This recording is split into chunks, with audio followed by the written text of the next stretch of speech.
Thank you so much, Lizzie. I really appreciate that. I am going to do my best to leave 10 minutes at the end.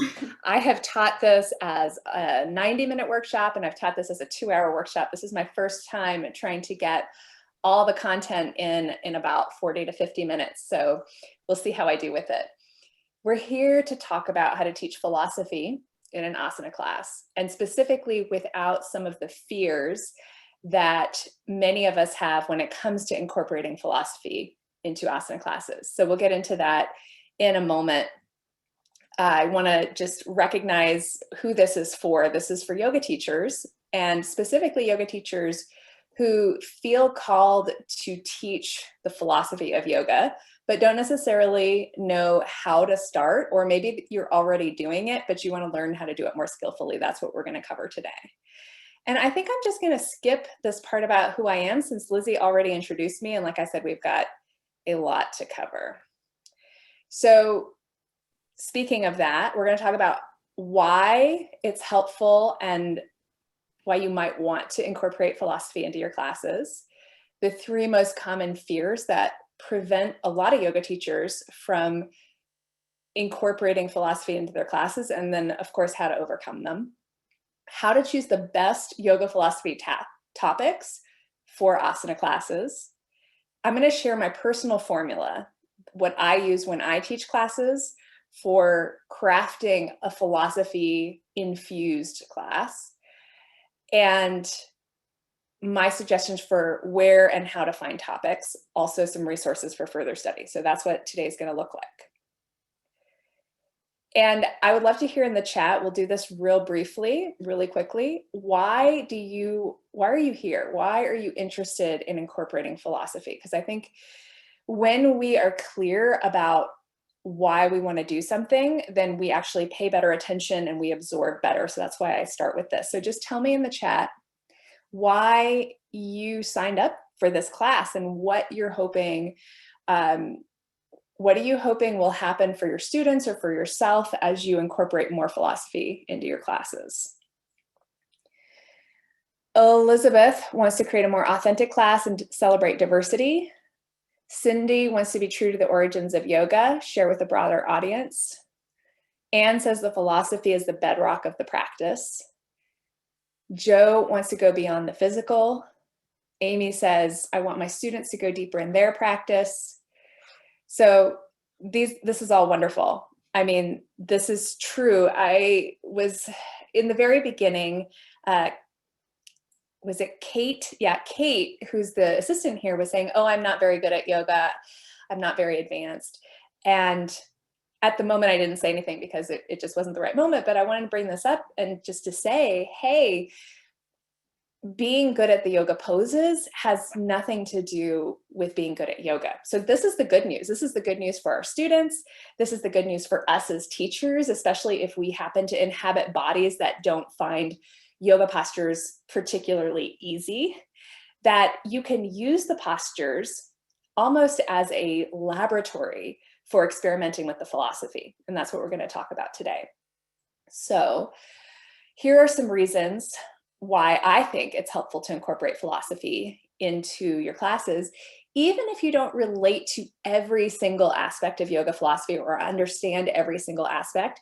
And even if you're not yet an expert, or maybe you are not interested in becoming a quote unquote expert at it, you can still incorporate it into your classes.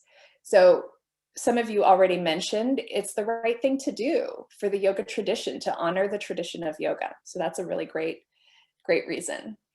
It's the right thing to do for your students because the philosophy of yoga is incredibly valuable. It's incredibly helpful for the purpose of yoga. The reason that yoga was invented in the first place is that the human condition involves suffering. This is just part of how we evolved and how we managed to survive when other species of animals did not, is that we have a certain bias towards the negative, and that causes us to suffer. So as yoga was being developed, it was really looking at human nature and saying, how can we counter this a little bit so that even though, yes, I mean, I don't know what they were thinking back then, of course, but this is my imagination of what they were thinking, is like, okay, so there's maybe some good things about the way we are as humans, but we suffer more than we need to, right? This is straight from the Yoga Sutras. Suffering that can be avoided should be avoided. And so, of course, we want our students to suffer less too. So it's the right thing to do for your students. If done well, philosophy makes your classes more interesting and more enjoyable, because you can provide that broader perspective, especially if you have students who maybe have the same story about like, oh, I'm not good at yoga.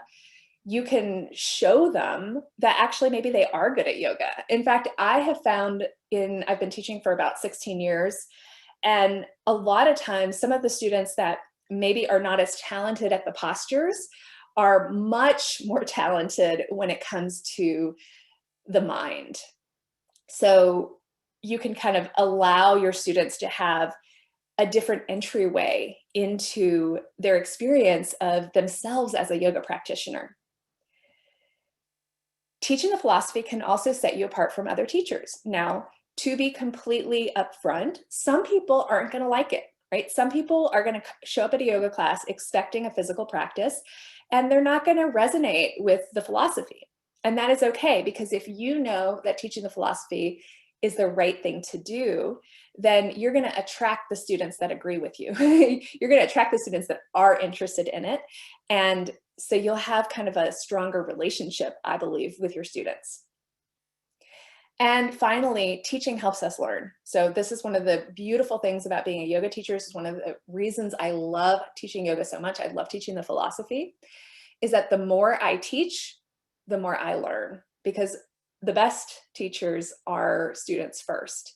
And that responsibility of holding the seat of the teacher and transmitting some of these teachings to our own students is a massive motivator and inspiration for us to not only study and learn, but then also embody the philosophy. So the reason I created this workshop is that I've been training and mentoring yoga teachers for about the past 10 years. And when I talk to them about incorporating philosophy into their classes, there's three main fears that come up.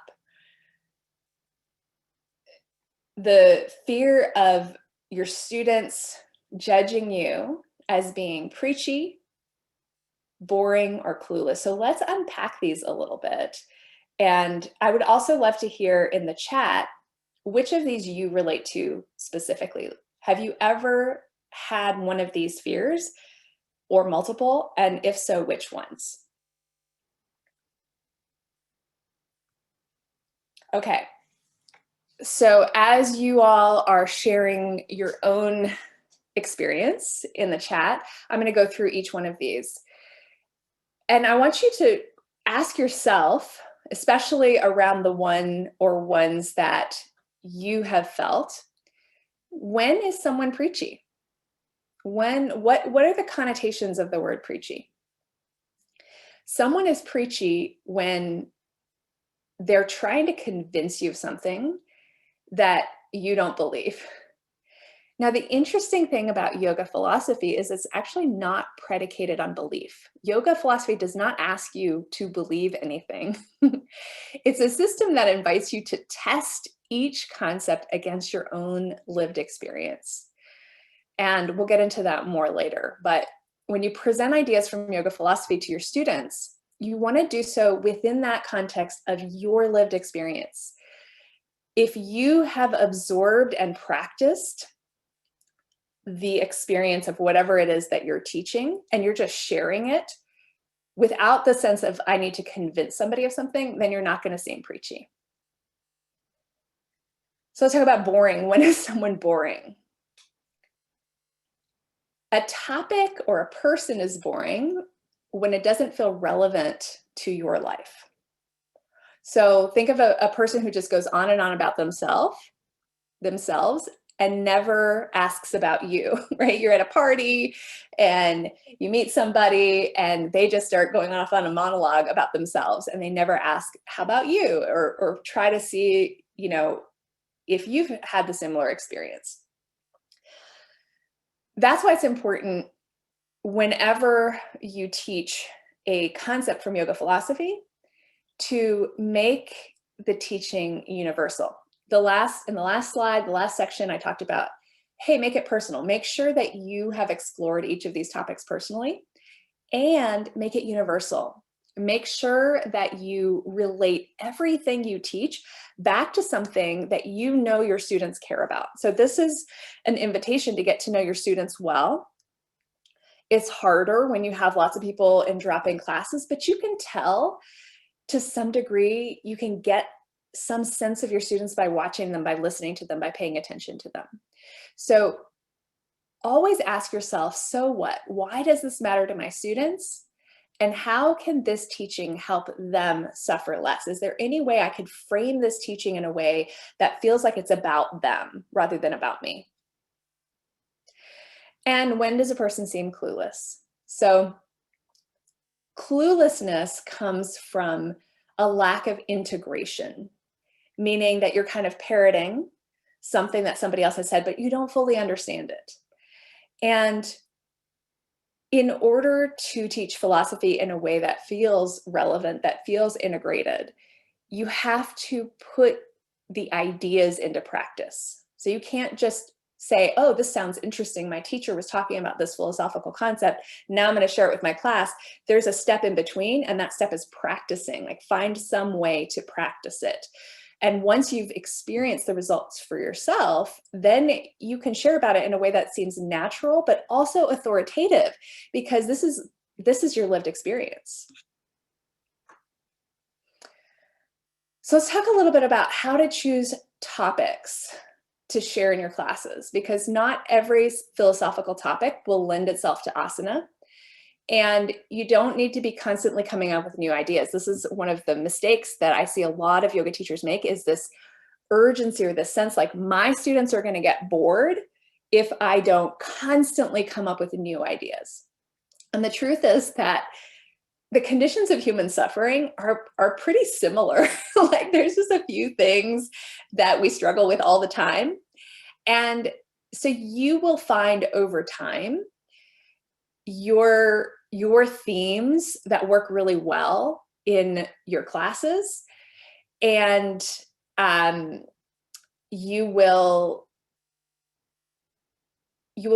doesn't have to be new all the time, basically. So there's a question that came in anonymously, but is teaching philosophy cultural appropriation?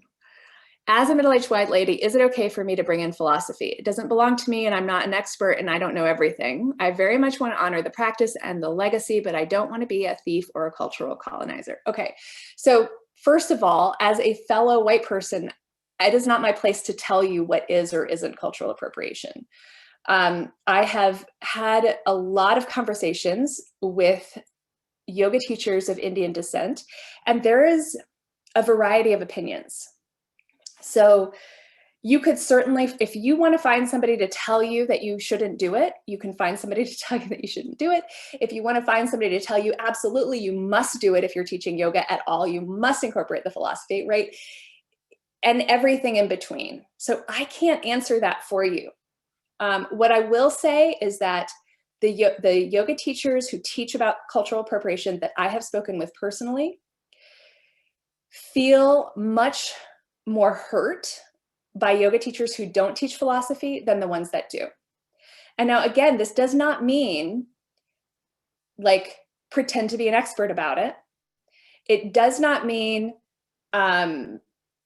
teach something you've never practiced. Absolutely.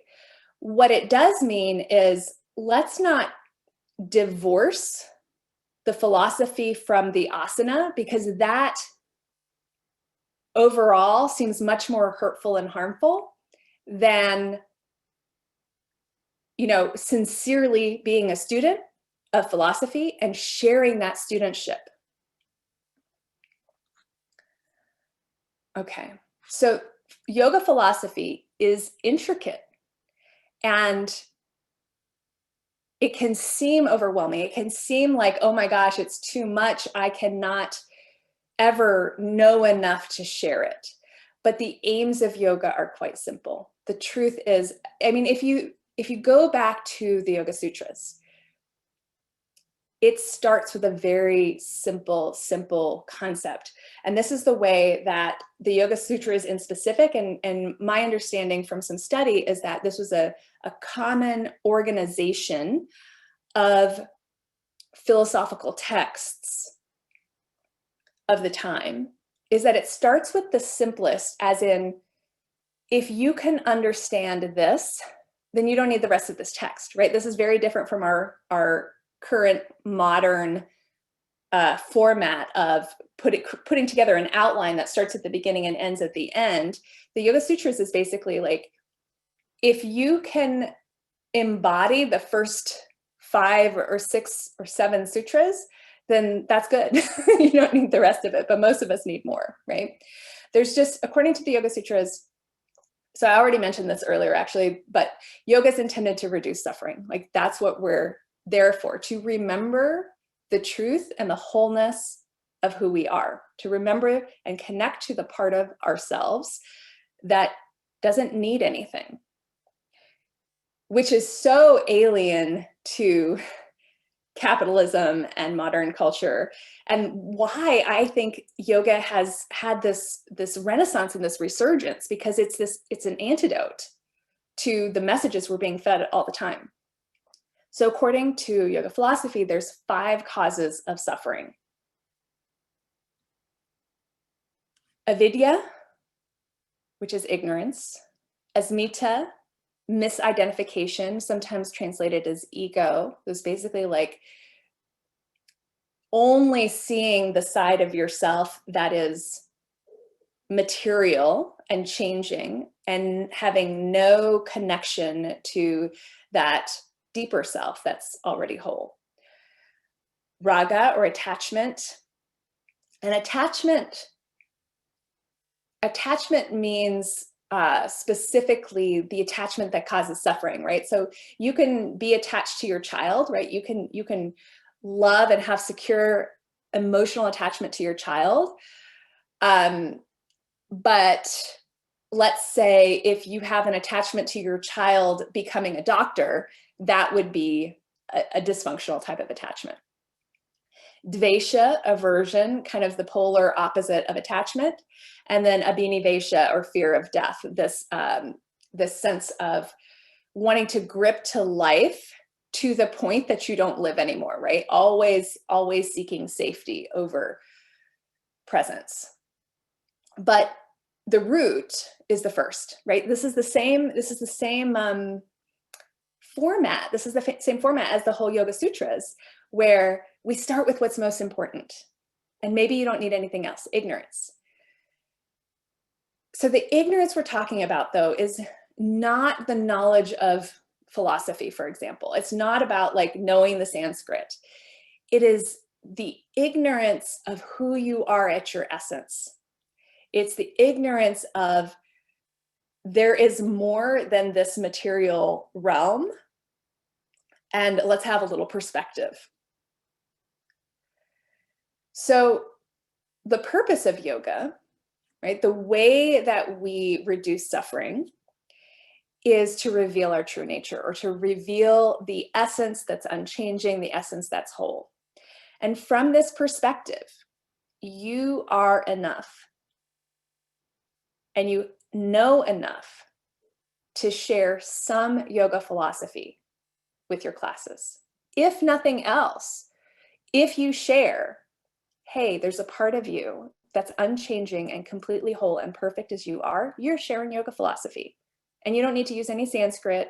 You don't need to use anything esoteric to share the essence of what is behind the practice.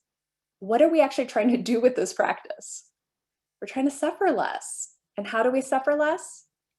By having a relationship with the part of ourselves that is whole and connected. So how do we choose a topic? Because not every topic is equal when it comes to incorporating it into philosophy classes. In fact, I would argue that not every topic is equal when it comes to yoga philosophy, period. there's all kinds of aspects of yoga philosophy that are quite esoteric, maybe some that were more relevant thousands of years ago, less relevant now. So here are 3 questions you can ask yourself to help you choose topics. 1, have you personally experienced the relevance of this teaching in your own life? 2, is this teaching something that your students can actually experience or practice as they're doing their asana? Because if you kind of really get them into their heads and then you're asking them to do a body practice, there's going to be a disconnect. They're going to struggle with their body practice. They're going to struggle to grasp the concept. So the best philosophy themes to bring into asana classes are ones that are relatively simple, that you can kind of grasp right away. And then best of all, you can play with them in your classes. Hopefully I'll have a chance to share some examples. And then finally, does the amount of explanation needed match the pace and style of the class that I'm teaching? Because the faster your class and the more physical instructions you share in class, the less time you're going to have to incorporate philosophy.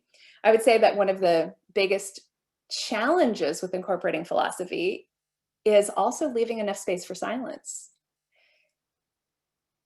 If your students are coming with the intention to primarily experience a physical body-based practice, they're not going to be wanting to process instructions all the time. I mean, there are certain styles of yoga, Iyengar specifically, but I know that there are more too. That's the one that's popping into my head. That is basically a meditation based on physical instructions, right? So you kind of release everything else because there's so many physical instructions coming at you. And that's really cool because, I mean, it leads to a very specific experience of focus that is in alignment with yoga philosophy. But it's not a great style to add a lot of other philosophy to it. I mean, maybe you could in a workshop, or maybe you could at the end of class as you're giving instructions for meditation or something like that. But you have to take into account what style of yoga you teach. And if you already cue a lot of the class, then you need to either pare back your expectations about how much philosophy you're going to incorporate, or pare back some of your cues. Because it is important to have some space and some silence for your students to receive the experience and to notice the effects of the practice so that they're not just doing, because that's not quite like, that's not quite yoga, is it? Always doing. We want to notice too. All right, so this is Yoga Sutra 1.7. And this really speaks to that fear or that question about, do I know enough? Am I expert enough? This is the epistemology of the yoga system. Right knowledge consists of sense perception, logic, and verbal testimony. So according to the Yoga Sutras,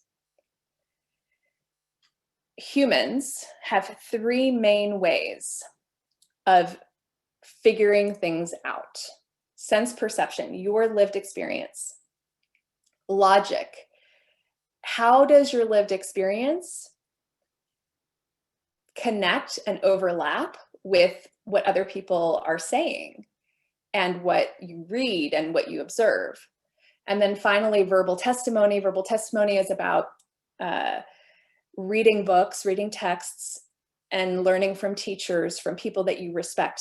And they will be sharing their sense perception and their verbal testimony. I may have gotten a little ahead of myself in the slides here. Let's see.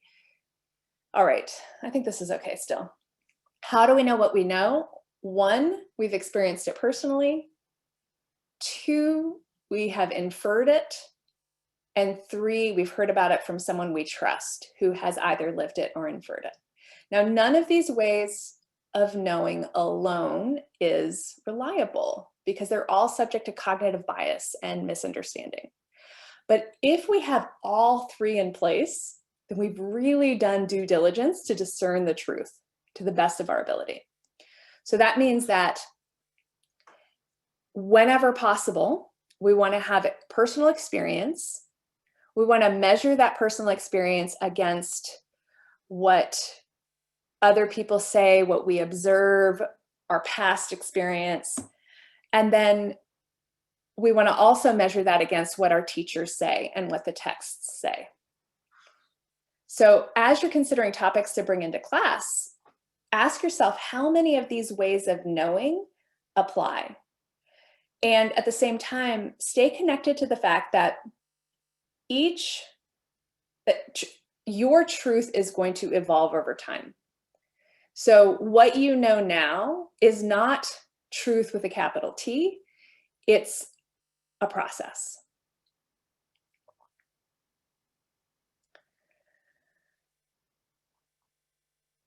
So coming back to this question and this idea of choosing a topic, your philosophy teachings are going to feel most relevant, i.e. least preachy, when they are something that your students can experiment with during their asana practice. And I have this, this image here of a person practicing what looks maybe like a yin or restorative posture. And I mentioned earlier, Iyengar is a specific style that might do better with less philosophy in it.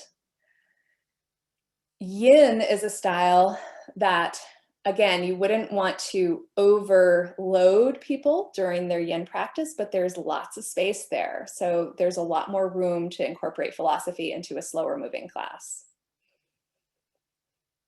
Yoga Sutra 1.2, yoga is the stilling of the changing states of mind. Yoga is the stilling of the changing states of mind.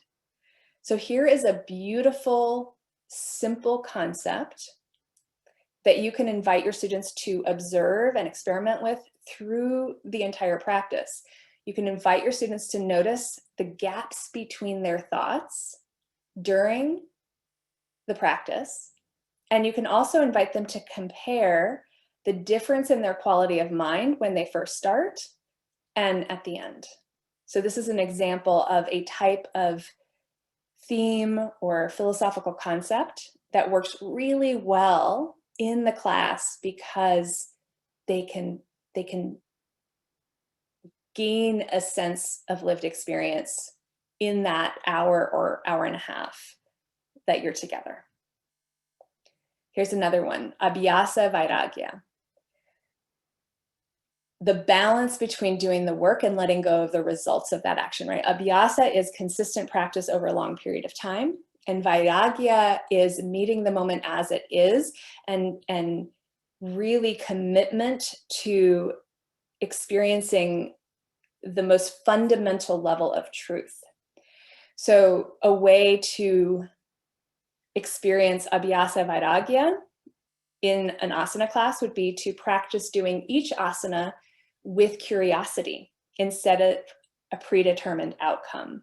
So that's more Vairagya, and you could give them, for example, timed asanas where you say, all right, we're going to be in this posture for a specific length of time, and I want to invite you to really instead of like starting the posture already anticipating the end, start the posture and keep coming back to the sense of curiosity and openness to what this experience is actually like in this moment versus what my ideas are about what it's like.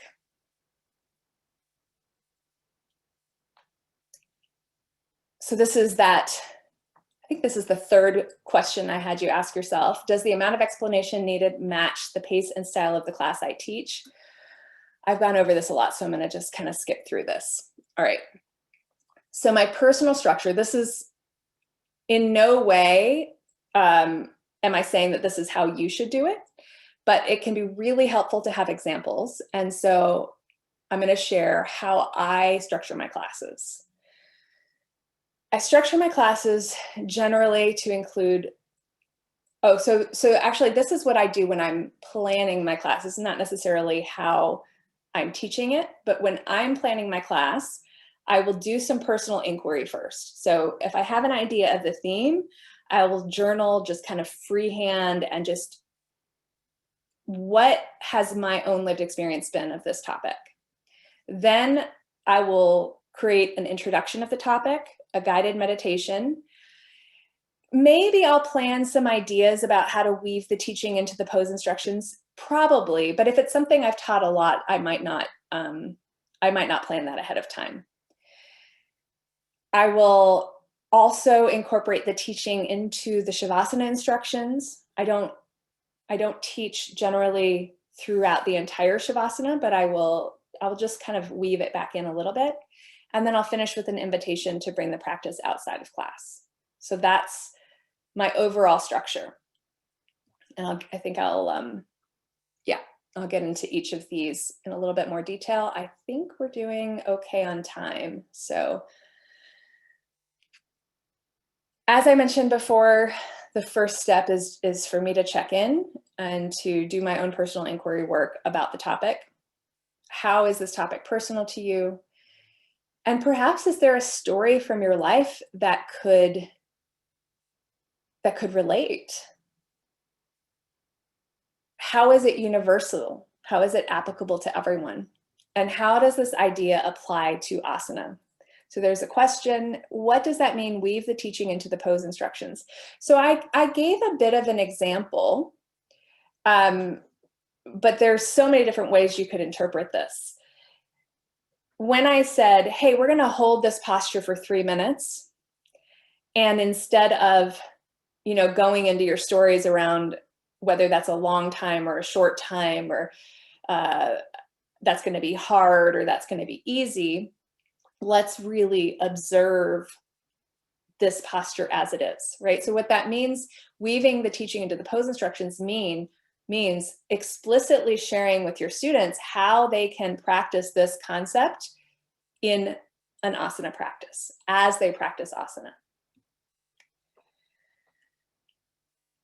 I personally like to introduce the topic, but this is a big challenge, is sharing about a philosophical topic really, really succinctly.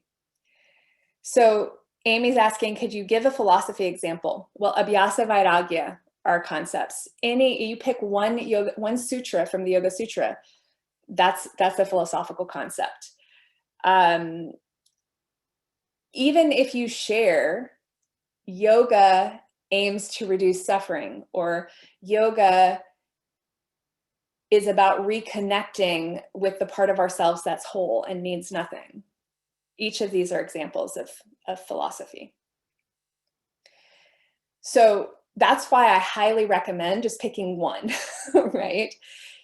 Even like if you said the yamas and niyamas, oh my gosh, that would be like way too much for one class. I would pick one yama or one niyama.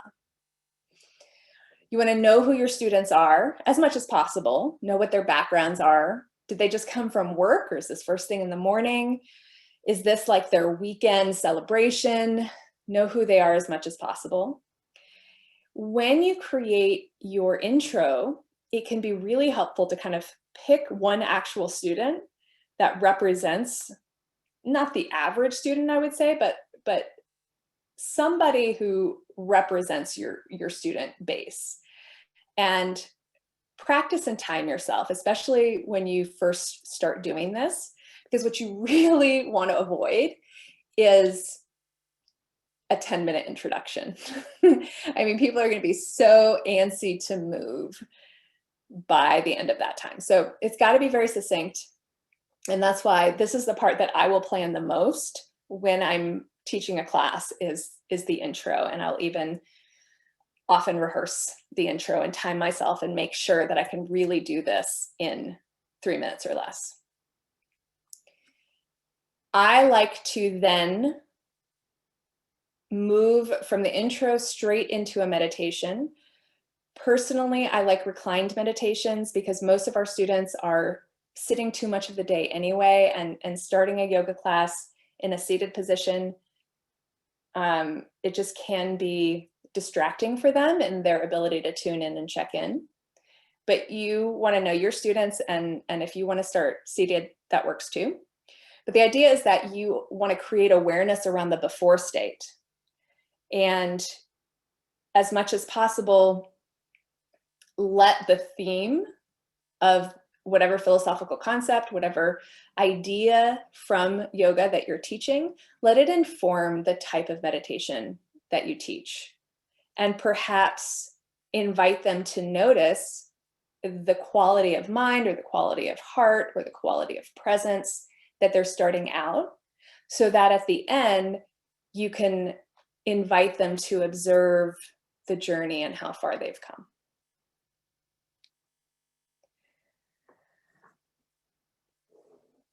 Weaving the teaching into your pose instructions. This is something that is so hard to teach somebody else how to do, because if you just copy the words somebody else uses, it's that it doesn't feel super authentic. So you're going to have to just experiment with this. You're going to have to practice. But here's an example. Step into downward facing dog and slow your breath. Notice any sense of urgency to get your heels towards the floor. Your abhyasa is engaged. And remember here, I have already introduced the concepts of abhyasa and vairagya in the beginning of class. Your abhyasa is engaged when you step into this shape. Now call on vairagya. Observe the shape your body can make today with integrity, and let that be enough. So this is an example of a way that I would do it, but it's got to come from you, right? And of course, it's totally fine to copy somebody else at first and to just kind of try on somebody else's words. But what I recommend doing is do that at home in your own practice. Teach yourself, and when you say something to yourself and you're like, yeah, that works for me, that's when you bring it into your classes. I really want to encourage you not to put too much pressure on yourself to do this throughout the entire class. You don't have to do it in every pose. You don't have to do it,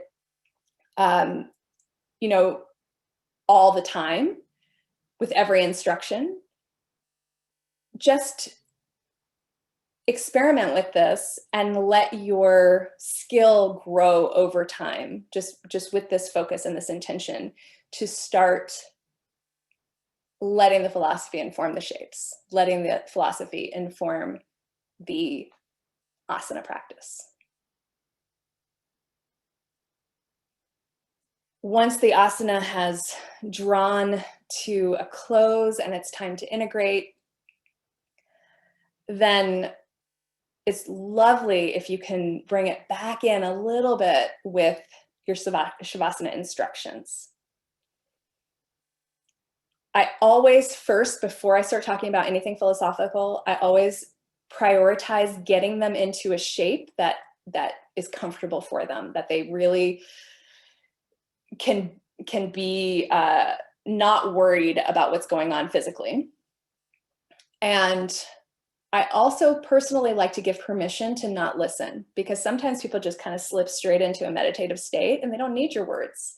And that's cool too. So I generally will say, hey, feel free to listen to my instructions from here on out, or feel free to just listen to the sound of my voice, and you do not have to follow what I'm saying here if it's not easy. If you have this, if you're slipping into deeper relaxation, go with it. And then also make sure that you pause between instructions or phrases. Let it sink in. And over the course of the shavasana, you want to offer longer and longer pauses, because that is going to take them deeper and deeper into relaxation. Finally, after you bring them out of shavasana, or again, I'm just sharing what I do. After I bring them out of shavasana, I invite some moment of reflection on the journey, meaning a sense of observing the difference between their quality of body, their quality of mind, their quality of heart when they started and now. And some invitation to enjoy how this feels, because generally you feel amazing after class. And that's what, that's what drew us, most of us, into this practice. And then some way to practice the teaching off the mat. Most of us teach in a weekly format, so a lot of times I'll use the language of, until I see you next week, try this out.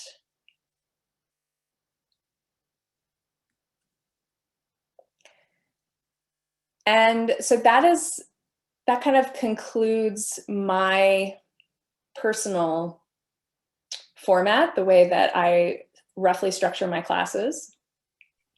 But all of this is clearly built on the foundation of study, that you make a commitment to being a student of yoga philosophy. And what I love about this is that none of us have to be experts. We don't have to be an expert at yoga philosophy, but we do have to commit to being a student. So here's just a few hints of advice. I definitely recommend that you choose one text to focus on first, because they can be very dense and very intense. And if you try to like kind of scattershot yourself and do a little bit here, a little bit there, a little bit here, you're not going to go as deep, and you're not going to develop a relationship with one text. And generally one text will provide enough material for the rest of your life, honestly.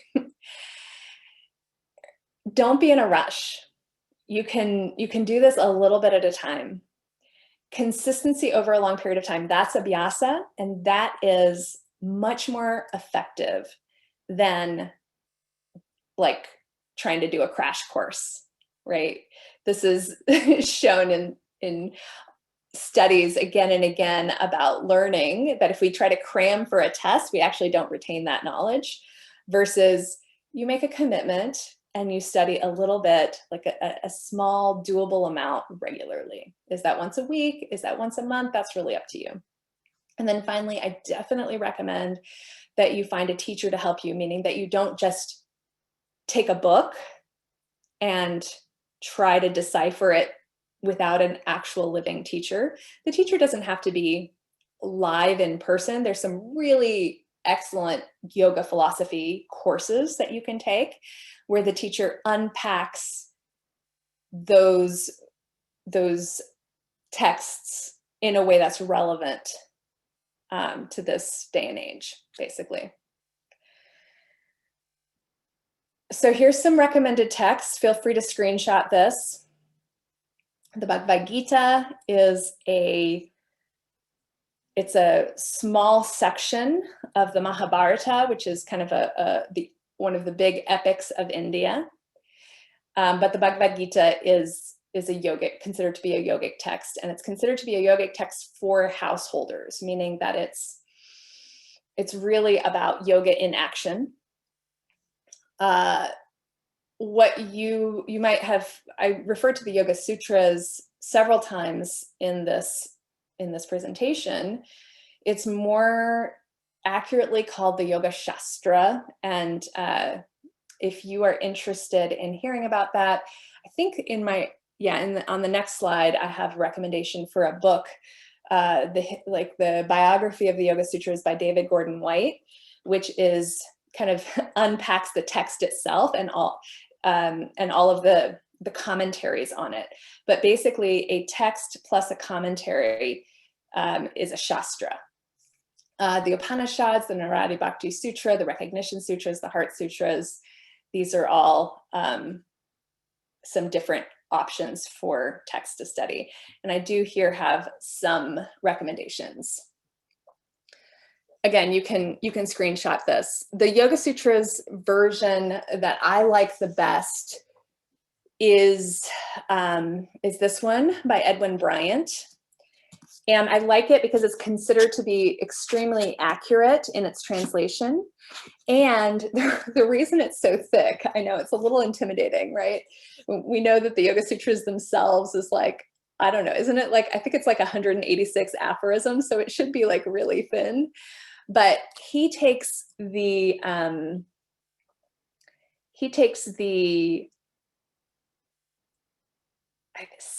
five or six most common or most respected commentaries on the Yoga Sutras and weaves them into this.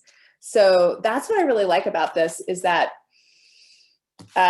it's not just the sutras plus one commentary or the sutras without a commentary, but it really is, it's a bit of a more comprehensive work. And so that gives you a little bit of a more well-rounded perspective, because he'll be like, okay, and this, you know, he'll show you how the different commentators, I guess is the word, don't necessarily agree with each other. So that's a really interesting feature of this tradition, that there have been disagreements within the tradition for thousands and thousands of years.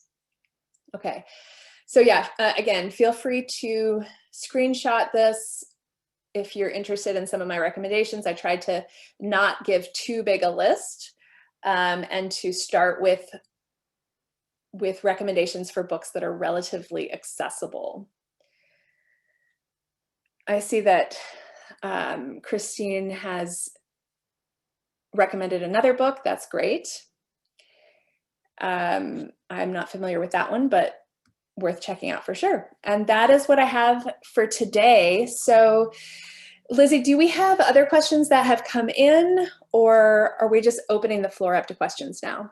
Yes, so definitely everyone, we have opened the chat to ask your general questions. So if you have anything specific to your practice, definitely add them in there and we can get to them.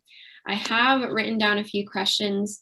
One came from email and we kind of answered it throughout, but I did want to bring it up because it is a topic that is top of mind right now. It's impaired. So this woman she's a yoga instructor that is visually impaired and wants kind of just information on how to incorporate philosophy. And we chatted about this before we went live on the webinar, but I wanted to reiterate what you said to me about kind of having that impairment when you teach philosophy.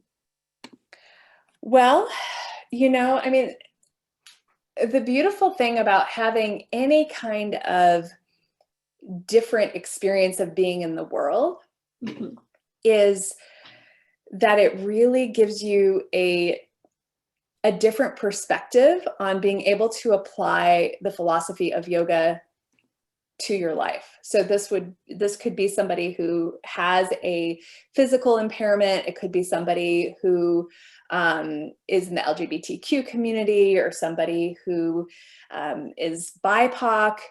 Whenever we have these extra challenges, then that provides us with this food for practicing the tools of yoga. Mm-hmm. And so I would say that, you know, exactly the same as anybody else, though, a teacher who is, you know, walking through the world with any kind of challenge, the invitation is to practice and to share what you've practiced. When you have students who perhaps, like I think this teacher said they teach chair classes, it's really exactly the same. You want to know who your students are. So if you know who your students are and you know you're teaching a group of people who all share the same same challenge, same life experience, then you just speak to that directly and you relate whatever the topic is to what you know they've experienced in life. So that just makes it more relevant for them. But ultimately, the basic format and the basic guidelines for how to choose a topic, that all remains the same.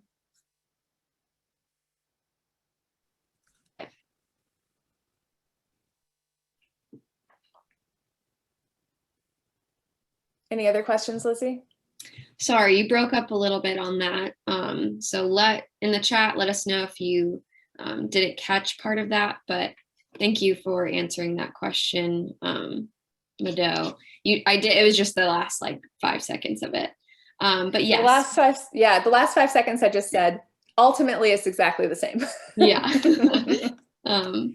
We did have another question that actually came up pretty early. This is from Constance. Excuse me if I did not pronounce your name right, but she says, I'm midway into the prenatal yoga teacher training, into her prenatal yoga teacher training, and would like to include philosophy to incorporate into the mom to be practice, pregnancy, labor, and birth. Similar kind of topic and question as the other one. But did you have any thoughts on that question? Yeah, I mean, labor and birth and then beyond is such a transformational time in a person's life. And it's like a initiation. So during a time of initiation, everything is heightened. Everything is intensified. And so both our highs and our lows will be intensified. And the philosophy of yoga can be a huge comfort in navigating those lows and in celebrating the highs, because it's ultimately about walking through this world more skillfully, walking through this world with our eyes opened up a little bit more to see beyond what is just coming at us all the time. And that is so huge and so powerful for a person who is about to take on this incredible role of becoming a parent. And also I would say that, oh my gosh, what a gift to the world if parents have some of these tools to support their parenthood. I have no claims on myself as being like a better parent than anybody else, but I know that I'm a better parent than I would be without yoga. So mostly what I would say is again, nobody can tell you which themes to bring into your class, because you have to have practice a theme, but especially, okay, so let's say you're teaching prenatal yoga.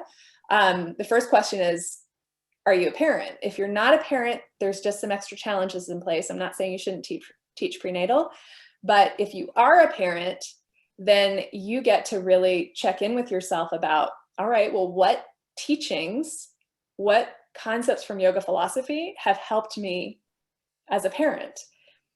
Are there any ideas or practices from yoga and yoga philosophy that I wish I had known? Like, let's say perhaps you didn't discover yoga until after your birth. You can extrapolate what would have been helpful. What do I wish I had known, and share those things. So I hope that's helpful. Yes, it is. I am so thankful for you to be able to share this with our audience, myself. And thank you so much for taking time out of your schedule to have this discussion with us and kind of teach us a little bit about how you incorporate philosophy into your classes and your practice. I share the same sentiment as I think Elizabeth said. She just said, wow. So I share of just thank you. And this was really awesome. With that, for all of you still on, we will be sending out this recording in blog form, so the replay and blog, to you tomorrow. So definitely take a look at that. Feel free to send it to whoever, because this is something that we would love to share with as many people as possible. I did also drop in the chat a workbook that Mado has offered to you all to look at. It is the companion workbook to this class or workshop, How to Teach Philosophy in an Asana Class. So take a look at that. We'll be also including those links and all of that information in the follow-up email with that blog. So if you have any other questions, please send them my way. Reply to that follow-up email. Connect with Mado on Instagram. We'll have her information in that email as well. But again, thank you, Mado. We love you, and we can't wait to have you either on again soon in some form or another. Thank you so much, Lizzie. And for everybody here today, thank you for your attention. Thank you for your participation. And I would love to hear if you try some of these ideas. Feel free to stay in touch. Check out the podcast. It's teachingyoga.net/podcast. And there's lots of ways to stay in touch with me. And let me know what your experience is incorporating some of these ideas into your class.